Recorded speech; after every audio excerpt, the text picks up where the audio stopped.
सर्वात प्रथम आपण पीठ भाजून घेणार आहोत। तर यासाठी आपण जाडबुडाची कढईचा वापर करणार आहोत। तर प्रमाण समजून घेऊया। इथे 1 कप आपण तूप घेतलेला आहे, पण सुरुवातीला पूर्ण तूप न घालता थोडं ठेवावं आणि नंतर अंदाज घेऊन आपण ते प्रमाण कमी जास्त करू शकतो तुपाचं। तर तूप घातल्यानंतर 2.5 कप आपण इथे नाचणीचं पीठ घेतलेलं आहे।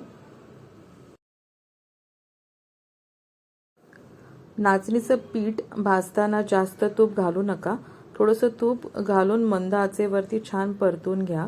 त्यामुळे पिठाचा छान सुगंध येतो आणि पदार्थाची चव खूपच छान लागते। आता नाचणी पौष्टिक आहे हे तर सर्वांनाच माहिती आहे, कारण त्यामध्ये भरपूर कॅल्शियम आणि आयर्न असतं। तर हाडं मजबूत राहतात, शरीराला ताकदही मिळते आणि या उन्हाळ्यामध्ये हा पदार्थ करून ठेवला तर छोट्या भुकेसाठी खूप उत्तम पर्याय आहे। अजून एक महत्त्वाची गोष्ट म्हणजे जेव्हा कधी तुम्ही नाचणीचा पदार्थ पीठ वापरून बनवत असाल तर त्यामध्ये सुरुवातीला तूप जास्त घालू नका, कारण नाचणीचं पीठ सुरुवातीला तूप पटकन शोषून घेतं। त्यामुळे आपल्याला वाटतं अजून तूप घालावं, पण थोडासा वेळ आपण भाजत राहिलो की पीठ हलकं होतं आणि त्यातून परत तूप सुटायला सुरुवात होते। त्यामुळे सुरुवातीला जास्त तूप घालण्याची घाई करू नका। तर 10 मिनिटांनंतर मला असं वाटतंय थोडं पीठ कोरडं आहे, त्यामुळे उरलेलं मी तूप यामध्ये घातलंय आणि परत पुढची 5 मिनिटं मी हे पीठ भाजून घेणार आहे। तर जवळजवळ मी संपूर्ण ही प्रोसेस मंद आचेवरती केलेली आहे आणि मला 15 ते 17 मिनिटं लागलेली आहे पीठ भाजायला। तर पीठ छान भाजून झाल्यानंतर आपण एक छोटी वाटी नारळाचा किस घेतलेला आहे, म्हणजे हा सुका नारळ आहे। तर बारीक किसून आपल्याला घ्यायचा आहे। तुम्ही इथे डिंकही भाजून त्याची पावडर बनवून घालू शकतात। मखाणेही व्यवस्थित तुम्ही तूप घालून भाजून त्याची पावडर बनवून यावेळेला तुम्ही घालू शकतात। तर पर्याय भरपूर आहे, तुम्ही काही नाही घातलं तरीही चालेल। पण काहीच यातून नसेल तर तुम्ही थोडेसे पोहे कोरडे भाजून त्याची पावडर करून यामध्ये टाका, त्याने पण छान अशी क्रंचीनेस येते या पदार्थाला। तर आपण 20 मिनिटं आपण सलग भाजत होतं हे पीठ, छान असं तूप सुटलेलं आहे। आता यामध्ये आपण 1 चमचा छोटा चमचा सुंठ पावडर घातलेली आहे आणि 1 चमचा वेलची पावडर घातली आहे। जायफळ असेल तर थोडंसं किसून तुम्ही ते घालू शकतात आणि तुमच्या आवडीचे ड्रायफ्रूट्स असतील तर ते घालू शकतात। इथे मी काजू आणि बदाम बारीक चिरून घातलेले आहेत। तर सर्व घालायचे नाही आहेत, सुरुवातीला आपण थोडेसे घालायचे आणि उरलेले आपण शेवटला ठेवायचे, आपल्याला त्याची गरज लागणार आहे।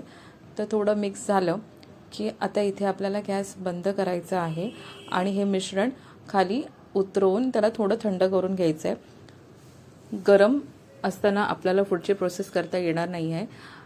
5 मिनिटं मी थंड करून घेतले, एकदमच थंड नाही करायचे, थोडं गरम असतानाच आपल्याला ह्यामध्ये 1 कप गूळ घातलेला आहे, गुळाची पावडर।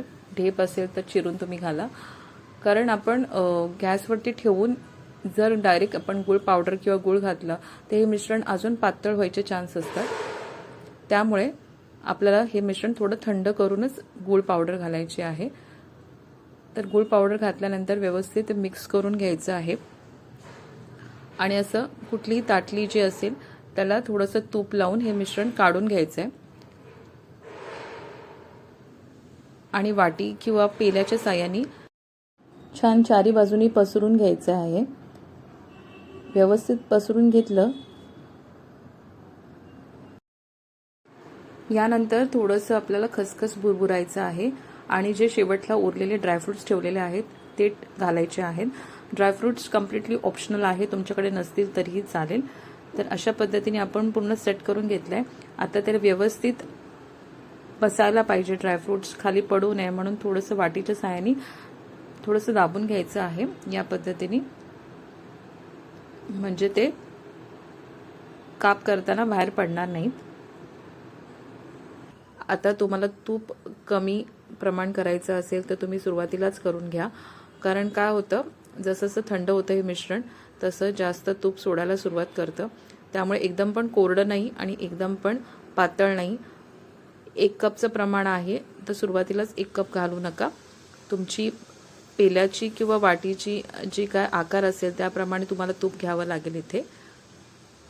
आता या पद्धतीने आपण हे सर्व प्लेट तयार करून घेतलेली आहे। तर तुम्हाला जो हवा तो आकार द्या आणि वडी बनवा। तर सुरुवातीला मी चाकूने थोडंसं कट करून घेतलंय आणि व्यवस्थित काप पडायला पाहिजे म्हणून कायलाट्याचा वापर करून असे काप बनवून घेतलेत।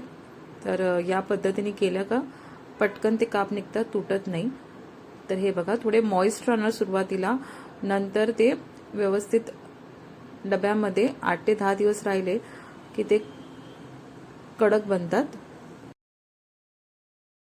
तर या उन्हाळ्यामध्ये असं बनवून ठेवा डब्यामध्ये, म्हणजे मुलांना सुट्टी असली, भूक लागली की कधी डबा उघडून ते खाऊ शकतात। बराच काळ भूक लागणार नाही मुलांना आणि पौष्टिक आहे, त्यामुळे बाहेरून काय मागवायची गरज नाही आहे। तर अशा पद्धतीने काप बनवून ठेवा। नाचणीची गुळ पापडी आहे ही, तर करून बघा एकदा, नक्कीच सगळ्यांना आवडेल। आणि या पद्धतीचे बाकीचे पण रेसिपीज तुम्ही माझ्या चॅनलवरती बघू शकतात।